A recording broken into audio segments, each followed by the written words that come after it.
One of Ultrakill's best traits would have to be its enemy variety. From simple fire enemies to colossal mini-bosses, there's a ton of different ways for SK to try to kill you. And a lot of these enemies not only hold up in theory, but also in practice. Take the Witch's Face, for example, an enemy that's aged perfectly in my opinion.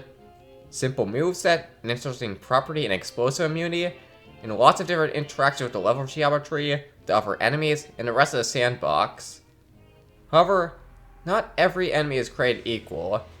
As while Ultrakill's first dance stands a test of time, the second one has not aged gracefully. In fact, I feel it keeps getting worse every update. It's probably next in line for a moveset rework. So what does a Cerberus do so wrong to deserve this? Well, let's look at its moveset, starting with its most okay attack. The stomp attack is incredibly simple, as he stomps the ground and causes a shockwave to go throughout the ground. This is changed on brutal difficulty to have a second shockwave to accompany it, making the attack require a little more attention than just jumping over it once. It's an okay move, like I said before, but one that's been heavily power crept. First of all, it's not very unique to the Cerberus anymore, as the Sisyphean, Insurrectionist, and the Hideous Mass also share it too. Not to mention it's often stronger into your hands due to how the AI works, but that's something I want to talk about later. Secondly, air movement has been heavily increased to the point you won't see us attack that much in more open spaces, as the addition of Rocket Rank has caused an incredible amount of mobility creep, which has also been buffed as of the revamp update. This makes the shockwaves a non-factor in open arena spaces and the cyber grind.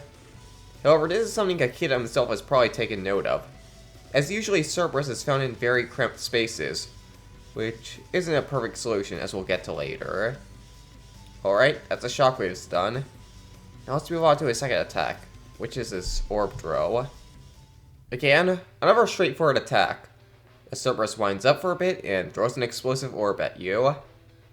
However, this projectile is unique compared to the C's generic red and blue orb attacks, so let's look at its main properties.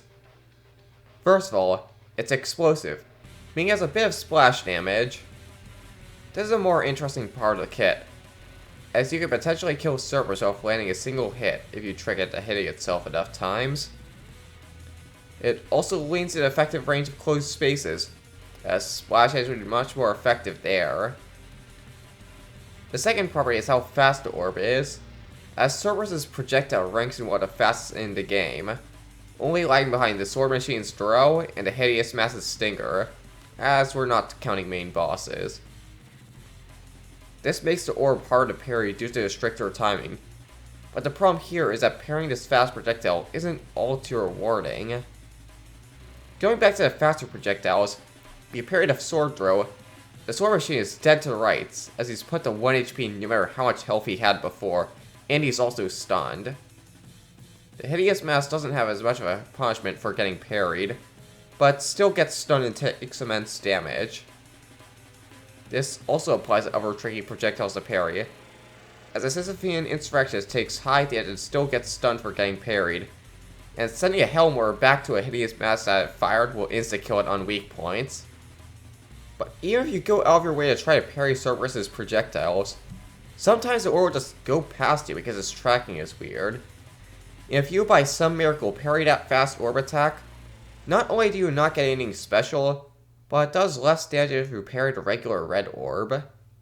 This is because of the darn main property of the orb, which is that it does lower damage than normal, as it does 20 damage compared to the typical 25 of a regular red orb, which is quite strange considering explosives traditionally do more damage. However, the final property is one that's traditionally expected of explosives, and that's knockback. This on its own isn't too much of a problem, however when combined with the small environments you usually fight Cerberus, it becomes very annoying to deal with as you get your aim messed up. This problem of course is worsened by his final attack, which is his charge. No joke, this might be the worst designed attack in the game. Let's break it down for a bit. It's a pretty standard charge attack with reasonable wind-up and end lag, with a ton of knockback if you get hit by it. Doesn't sound too bad. However, there are multiple factors that end up making this move worst. First of all, this move will often result in the Cerberus killing itself by going off of a ledge, which kind of deflates any tension in a fight when you notice things could just end the fight for you. Granted, this problem has lessened over time, but it's still not perfect. Secondly, I've only talked about the charge on violent difficulty. If you switch over to brutal, the Cerberus has a charge attack again. And this is where Cerberus becomes unbearable. Since most Cerberus encounters are in tight rooms, you're going to deal with this attack most of the time. And if you get hit by it once, it often leads to you getting pressed against a wall, which isn't helped by the fact there's usually 2 or more Cerberus at once. Not to mention, usually a dash is required to dodge at least 1 hit, so this attack will often drain your stamina, which wouldn't be too bad if Cerberus' one parable attack wasn't both harder and unrewarding to do outside of the usual health and stamina restore. However, one weakness of the attack is similar to the shockwaves that if you're too high up, the Cerberus cannot reach you. Meaning the most effective way to avoid the Cerberus is again, get as high as possible. 2 of its attacks won't reach you, as the only attack that can hit you will probably miss. In other words, the best way to fight this thing is just play lame instead of anything else interesting. However, we're still talking about these moves in a vacuum. Let's look at the general AI of the Cerberus, and maybe it'll make things better. Oh, it makes things worse. Cerberus' AI is pretty simple. You tired of hearing that yet? It usually uses the shockwaves for mid-range, the orb for long range, and the dash when you're up close, while sometimes mixing things up. Pretty standard stuff. However, the thing is that the Cerberus is just stupid. The obvious one would be that Cerberus can and will kill itself 41% of the time. But number one is how it uses its shockwaves. Oftentimes, other enemies that use shockwaves will often use them preemptively to catch you while you're below them, as this is often the case when fighting hideous masses or insurrectionists in the cyber grind. However, Cerberus doesn't really do this, which is a wasted unique double shockwave. And when the Cerberus does use a shockwaves when you're not touching the ground, it's usually in the worst possible ways. I swear Hakita is setting up Cerberus to fail here. However, there's one more unique trait to Cerberus, and that's the enraged condition. Unlike other enemies that enrage when you hit them enough, get parried, or stay alive long enough in the case of the virtue, Cerberus enrages when another one of its kind dies. I actually like this part of Cerberus, as it makes an interesting dynamic of trying to kill all of them at once, or risk taking on making the other Cerberus stronger.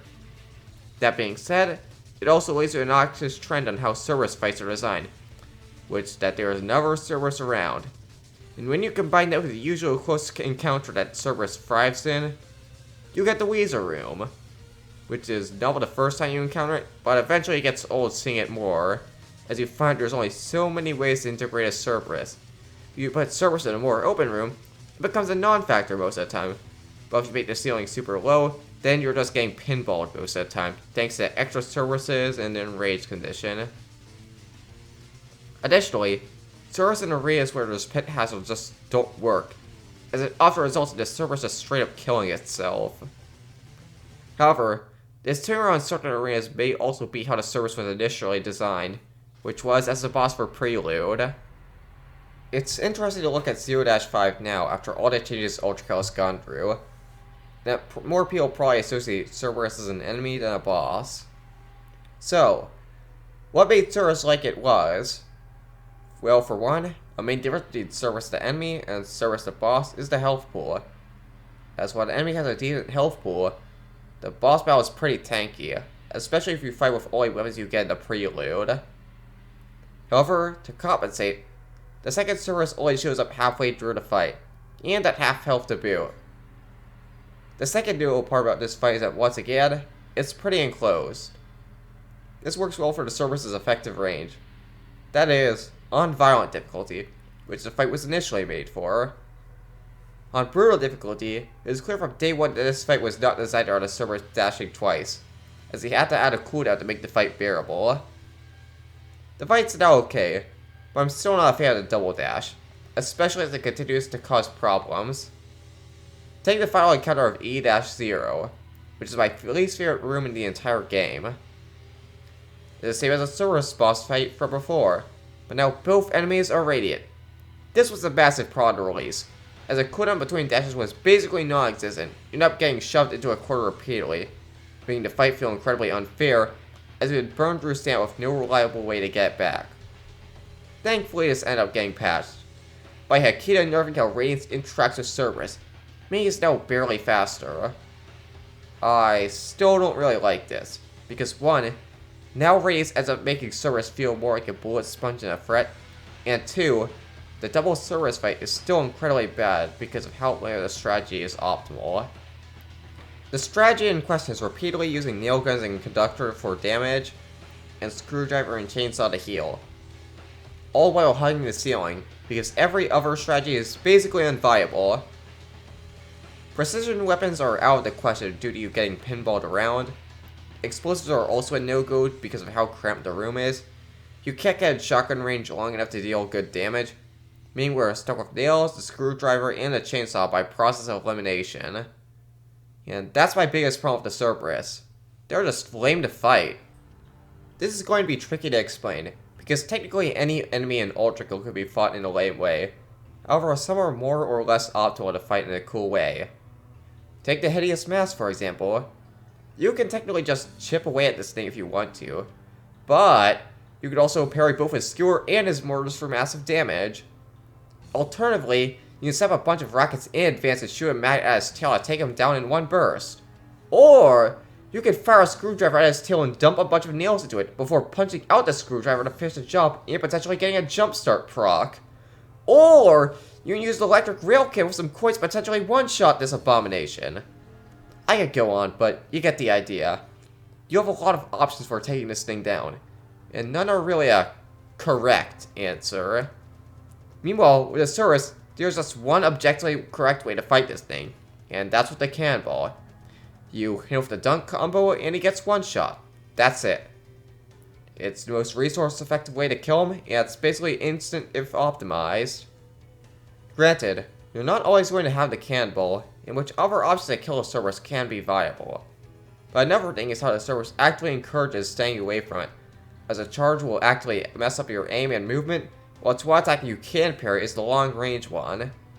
This is comparable to the Gunner tank, which also has fast projectiles and a melee that can't be parried, but can still be countered by using the fire starter, in which baiting out a melee would be favorable. With Cerberus, the best way to fight in almost any situation is to fly out of range or use the cannonball combo to get rid of it. In other words, the Cerberus is not only stupid, unbalanced around certain ranges, but it's flat out lame to fight most of the time. But what would I do to improve this fight, besides just making the AI more consistent? To be honest, I don't really have a concrete solution. I'm not a game designer, and you all know to quote out if Ultrakill fans design the game. However, I have a few suggestions to hopefully make this fight better, and is to simply turn this blue flash into a yellow one to start. It doesn't change the lower difficulties, it gives people a reason to engage this thing up close, and it will probably make this thing bearable to fight in closed spaces. Secondly, I would make the orb do 10 to 15 more damage, just so this thing is more threatening at longer range and make parrying it much more rewarding. Also, just make his accuracy better. It's embarrassing how much Cerberus flat out misses. Overall, it's kind of a shame that the enemy that's so tied to Ultrakill doesn't really hold up anymore, but I'm hoping Akita could make it better to fight, specifically on higher difficulties. The Schism used to be also kind of pointless, but now it fits better in the sandbox to be a real threat sometimes, so I'm confident the Cerberus can get the same treatment someday. Thanks for watching, and I'll see you in the next one. Goodbye.